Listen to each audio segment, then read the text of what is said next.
সজীব ওয়াজেদ জয়, এতদিন পর আমারে মনে পড়লো। হ্যাঁ, তুই তো ইদানিং ফোনে করিস না। যেদিন ফোন করিস শুধু টাকা লাগবে বলে আবার ফোনটা রেখে দিস। কি করব মা, কাজে কর্মে তো আন্ডা ছিলাম, বৈজ্ঞানী হয়েছিলাম তোমার পাওয়ারে। তুমি বানাইছিলা আমারে বৈজ্ঞানী, এখন বৈজ্ঞানীর তো কামাই নাই। কি করবো, এই জন্য টাকা চাইতেই ফোন করি। আরে বেটা, হাজার হাজার কোটি টাকা তো গোলাইগে কামাইছি, দেশের মানুষকে ঠকাইয়া, দেশের মানুষের পকেট মাইরা, দেশের মানুষকে ধ্বংস কইরা, তারপর তোমাদেরকে সুখে রেখেছি। কম ব্যাপার মনে করলা? না মা, কম ব্যাপার তো মনে করি নাই। টাকা পয়সার ব্যাপার কি আর করার। আজকে আমি স্বপ্নে দেখছি আমাকে জাহান্নামে ফেলে দেওয়া হয়েছে এই অকর্মগুলো করার জন্য। ভাবছি ভালো কাজ করব এখন থেকে। আরে ওই সব স্বপ্নের কথা বাদ দিত, ওগুলা স্বপ্ন আসবে যাবে।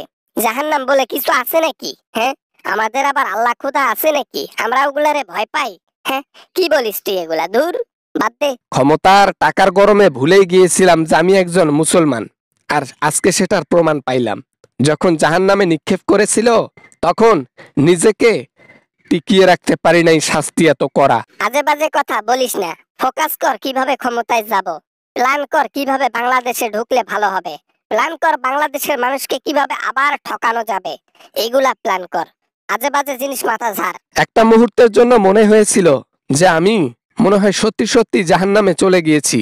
পরে যখন ঘুম ভাঙলো তখন 2 রাকাত নামাজ পড়েছি আর আল্লাহর কাছে দোয়া করেছি এমনটা যেন কখনোই না হয়। ওরে বাবা রে, তুই আবার নামাজও পড়ছিস? ওরে বাবা, আমি তো ভাবতেও পারি না তুই নামাজ পড়েছিস।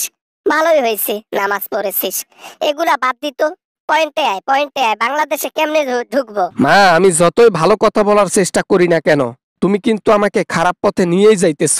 আমি কিন্তু এটা বুঝতে পারতেছি। খারাপ কাজ আর না করি, সবকিছু বাদ দেই, স্টপ করে ফেলি সবকিছু। খারাপ কাজ করার জন্য জন্ম নিয়েছি। দেশের মানুষ লাথি মেরে বিদেশে পাঠিয়ে দিয়েছে, অপমান করেছে। বাংলাদেশের মধ্যে তোর দাদার একটা ছবি নাই, আমার ছবি নাই, তোর ছবি নাই। এত কিছু করার পরেও? জি মা, এত কিছু করার পরও যে তুমি বেঁচে আছো, আমি বেঁচে আছি, পুতুল বেঁচে আছে, এইটা বলে আলহামদুলিল্লাহ স্বীকার করো যে আমরা অনেক ভালো আছি। রাজনীতিতে যাইও না মা, আর যাইও না।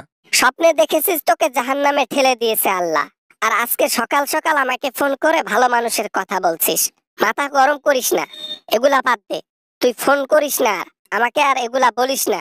আমি তো ভালো হয়েই যাব, তোমার একটু চিন্তা।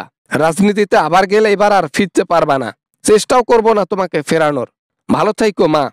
আমি এতটুকুই বলতে পারি, খারাপ কাজের একদিন তোমাকে শাস্তি পেতেই হবে, তাই সময় থাকতে ভালো হয়ে যাও। যেমনটা আমি বুঝতে পেরেছি স্বপ্ন দেখার পর যে শাস্তি কত বড় ভয়ানক হয়, জাহান্নামের শাস্তি। আহারে, আজ থেকে সব বন্ধ।